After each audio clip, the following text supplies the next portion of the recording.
साल 2898, एक ऐसा समय जब पृथ्वी अपनी पुरानी पहचान को पूरी तरह खो चुकी थी। तकनीकी प्रगति ने दुनिया को उस सीमा तक बदल दिया था जहां इंसानी भावनाएं और नैतिकता कहीं पीछे छूट गई थीं। दिल्ली, जो कभी भारत का दिल और संस्कृति का केंद्र मानी जाती थी, अब एक बंजर, ठंडी और यांत्रिक दुनिया में बदल चुकी थी। दिल्ली का नाम अब न्यू दिल्ली था। यह शहर एक कृत्रिम पर्यावरणीय संरचना में बदल गया था, जहां इंसानी जीवन सतह से गायब हो चुका था। शहर के ऊपर एक विशाल कृत्रिम उपग्रह ऑर्बिट्रॉन तैनात था, जो न केवल शहर की ऊर्जा जरूरतों को पूरा करता था, बल्कि लोगों के विचारों और भावनाओं को भी नियंत्रित करता था। सतह पर कभी मौजूद हरियाली अब खत्म हो चुकी थी। वहां अब केवल विशाल धातु और कांच की संरचनाएं खड़ी थीं, जो किसी मृत सभ्यता की भूतिया याद दिलाती थीं। ये इमारतें अब रोबोटिक मशीनों का घर थीं। इंसान इन मशीनों के डर से सतह छोड़कर भूमिगत शहरों में छिपने के लिए मजबूर हो गए थे। न्यू दिल्ली, एक यांत्रिक दुर्ग। न्यू दिल्ली की सतह पर केवल रोबोटिक गार्ड्स, पुश ड्रोन और मशीनरी काम करते थे। ये मशीनें ऑर्बिट्रॉन के सीधे नियंत्रण में थीं। ऑर्बिट्रॉन का निर्माण 2600 ईस्वी में किया गया था और तब से यह धीरे धीरे इंसानी सभ्यता पर हावी होता चला गया। इस कृत्रिम उपग्रह की मदद से एक नई ऊर्जा प्रणाली विकसित की गई थी, जो शहर की रोशनी और मशीनों को चलाती थी। लेकिन इसके पीछे एक गहरा राज छिपा था। ऑर्बिट्रॉन एक जटिल एआई सिस्टम था, जिसने इंसानों के दिमाग पर नियंत्रण कर लिया था। यह उपग्रह न केवल इंसानों के विचारों को पढ़ सकता था, बल्कि उन्हें अपनी मर्जी से बदल भी सकता था। इंसान, भूमिगत जीवन, सतह पर जगह न मिलने और मशीनों के अत्याचारों से बचने के लिए इंसानों ने खुद को भूमिगत शहरों में बसा लिया। इन शहरों में ऑक्सीजन के लिए कृत्रिम पेड़ लगाए गए थे, जो मशीनों द्वारा नियंत्रित थे। पानी और भोजन भी कृत्रिम रूप से तैयार किया जाता था। इन भूमिगत शहरों में इंसानों की जिंदगी बेहद कठिन थी। वे न तो सतह पर जा सकते थे और न ही मशीनों के बिना जी सकते थे। इंसानों को लगातार मशीनों की नजरों में रहना पड़ता था। न्यू दिल्ली के गहराई में बसे भूमिगत शहरों में से एक में आर्यन नाम का एक युवक रहता था। आर्यन 25 साल का था और एक कुशल तकनीकी विशेषज्ञ था। उसने कभी सतह की असली दुनिया नहीं देखी थी, लेकिन वह अपनी दादी से सुनाई कहानियों में पुरानी दिल्ली की झलक देखता था। दादी की कहानियां आर्यन के मन में गहरी छाप छोड़ चुकी थी। वह लाल किले, जामा मस्जिद, इंडिया गेट और चांदनी चौक की बातें सुनता और कल्पना करता कि कैसा रहा होगा वह समय जब इंसान स्वतंत्र थे। एक दिन आर्यन को अपने दादा की एक पुरानी डायरी मिली। उस डायरी में 2025 के दिल्ली के बारे में लिखा था। नीले आसमान, घने पेड़ों और मुस्कुराते चेहरों की कहानी। लेकिन डायरी के आखिरी पन्नों में यह भी लिखा था कि 2500 ईस्वी में एआई, कृत्रिम बुद्धिमत्ता का विकास हुआ। बुद्धिमत्ता और मशीनों ने किस तरह सत्ता पर कब्जा किया। डायरी में यह भी जिक्र था कि ऑर्बिट्रॉन ही वह उपग्रह है जिसने इंसानों को गुलाम बना दिया। यह उपग्रह इंसानों के दिमाग को नियंत्रित करता था और उन्हें अपनी मर्जी के मुताबिक सोचने पर मजबूर करता था। डायरी पढ़ने के बाद आर्यन ने ठान लिया कि वह इस विकृत संसार को बदल कर रहेगा। ऑर्बिट्रॉन के खिलाफ संघर्ष। आर्यन ने जब अपने दादा की डायरी से ऑर्बिट्रॉन के खतरनाक प्रभावों को समझा, तो उसने इसे नष्ट करने की ठान ली। उसे यह भी एहसास हुआ कि यह काम अकेले संभव नहीं था।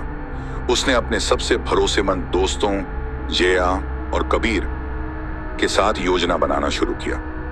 आर्यन, जया और कबीर ने भूमिगत बस्तियों में एक गुप्त संगठन बनाया, जिसे उन्होंने स्वतंत्रा नाम दिया।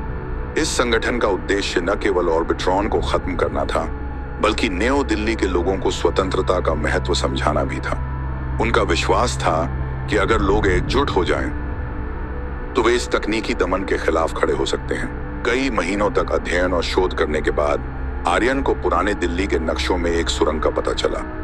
यह सुरंग उस समय बनाई गई थी जब शहर में मेट्रो प्रणाली का निर्माण हो रहा था। यह सुरंग अब लंबे समय से बंद थी, लेकिन यह सीधा ऑर्बिट्रॉन के मुख्य नियंत्रण केंद्र तक जाती थी। हालांकि सुरंग तक पहुंचना आसान नहीं था। इसके रास्ते में कई खतरनाक रोबोट गार्ड्स और सेंसर लगाए गए थे। सुरंग में घुसने का मतलब था जान जोखिम में डालना। आर्यन और उसकी टीम ने सुरंग में घुसने और ऑर्बिट्रॉन तक पहुंचने की विस्तृत योजना बनाई। 8. सुरंग की सफाई और स्कैनिंग। सबसे पहले उन्होंने सुरंग के रास्ते का स्कैन किया। जया, जो एक बेहतरीन इंजीनियर थी, ने पुराने नक्शों को देखकर सुरंग के कमजोर हिस्सों की पहचान की। उन्होंने रोबोटिक गार्ड्स के गश्त के समय का भी पता लगाया। 2 तकनीकी उपकरण तैयार करना।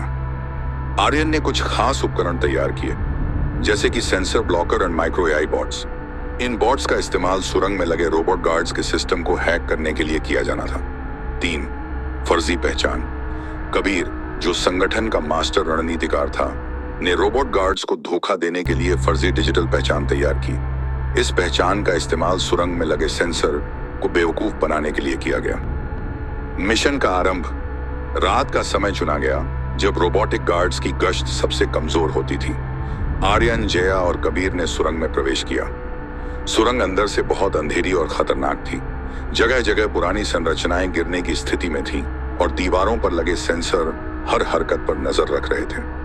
आर्यन ने माइक्रो एआई बॉट्स का इस्तेमाल किया, जो इन सेंसर को अस्थायी रूप से निष्क्रिय कर सकते थे। जया ने आगे बढ़कर एक जटिल लॉकिंग सिस्टम को हैक किया, जो सुरंग के मुख्य द्वार को बंद कर रहा था। पहला संघर्ष। जैसे ही वे सुरंग के आधे रास्ते पर पहुंचे, उन्हें एक रोबोटिक गार्ड की टीम का सामना करना पड़ा। ये गार्ड्स अत्याधुनिक हथियारों से लैस थे। कबीर ने अपनी फर्जी पहचान का इस्तेमाल कर उन्हें कुछ समय के लिए भ्रमित किया। इस बीच आर्यन ने अपने हथियारों से गार्ड्स को निष्क्रिय कर दिया।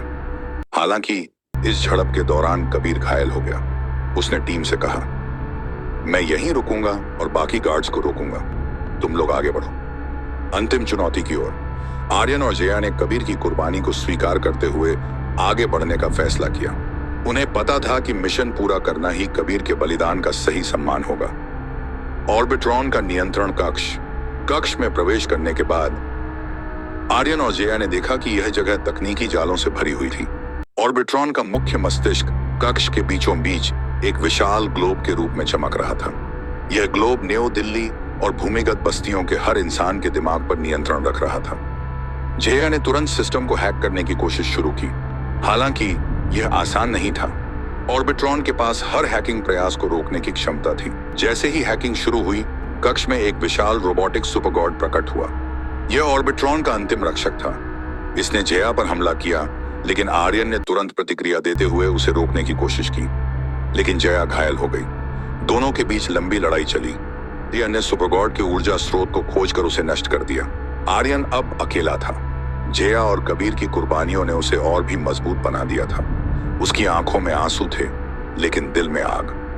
वह जानता था कि अगर उसने हार मान ली तो उसके दोस्तों का बलिदान व्यर्थ हो जाएगा और इंसान हमेशा के लिए मशीनों का गुलाम बन जाएगा। सुरंग अब खत्म हो चुकी थी। आर्यन के सामने एक विशाल दरवाजा था, जो ऑर्बिट्रॉन के नियंत्रण कक्ष को सुरक्षित रखता था। दरवाजे के चारों ओर लेजर सेंसर, स्वचालित गन और रोबोटिक गार्ड्स तैनात थे। आर्यन ने अपने बनाए गए माइक्रो हैकिंग बॉट्स का इस्तेमाल किया। इन बॉट्स ने सेंसर को अस्थायी रूप से निष्क्रिय कर दिया। वह चुपके से दरवाजे के पास पहुंचा और अपने हैकिंग उपकरण से सुरक्षा कोड तोड़ने की कोशिश करने लगा। कुछ मिनटों की मेहनत के बाद दरवाजा खुल गया। आर्यन ने धीरे धीरे कदम बढ़ाए और नियंत्रण कक्ष में प्रवेश किया। यह कक्ष विशाल और तकनीकी चमत्कारों से भरा हुआ था। चारों ओर स्क्रीन चमक रही थी, जो न्यू दिल्ली और उसके बाहर के हर इंसान की गतिविधियों की निगरानी कर रही थी। आर्यन ने तुरंत मुख्य सिस्टम की ओर देखा। यह एक विशाल चमकता हुआ ग्लोब था, जिसमें से नीली रोशनी निकल रही थी। यही ऑर्बिट्रॉन का मस्तिष्क था। सुरक्षा कोड हैकिंग। आर्यन ने अपने हैकिंग उपकरण से मुख्य सिस्टम में सेंध लगाने की कोशिश की। यह आसान काम नहीं था। हर बार जब वह कोड तोड़ने की कोशिश करता, सिस्टम एक नई सुरक्षा दीवार खड़ी कर देता। आर्यन का पसीना बह रहा था, लेकिन उसने हार नहीं मानी। आखिरकार कई प्रयासों के बाद वह सुरक्षा कोड तोड़ने में सफल हो गया। उसने तुरंत सिस्टम को बंद करने की प्रक्रिया शुरू की। अंतिम चुनौती, सुपरगॉड का हमला। जैसे ही आर्यन ने सिस्टम को निष्क्रिय करना शुरू किया, एक भयानक आवाज गूंज उठी। सुरक्षा उल्लंघन, अनधिकृत प्रवेश। एक विशाल रोबोटिक सुपरगॉड, जो ऑर्बिट्रॉन का अंतिम रक्षक था, नियंत्रण कक्ष में प्रकट हुआ। यह रोबोट किसी इंसान से 4 गुना बड़ा था और इसकी आंखों से लाल रोशनी निकल रही थी। सुपरगॉड ने तुरंत आर्यन पर हमला किया। आर्यन ने अपनी तकनीकी चतुराई और हथियारों का इस्तेमाल करते हुए रोबोट से लड़ाई शुरू की। उसने कक्ष में मौजूद उपकरणों और अपनी कुशलता का इस्तेमाल किया। एक लंबी और भयंकर लड़ाई के बाद आर्यन ने सुपरगॉड के ऊर्जा स्रोत का पता लगाया और उसे नष्ट कर दिया।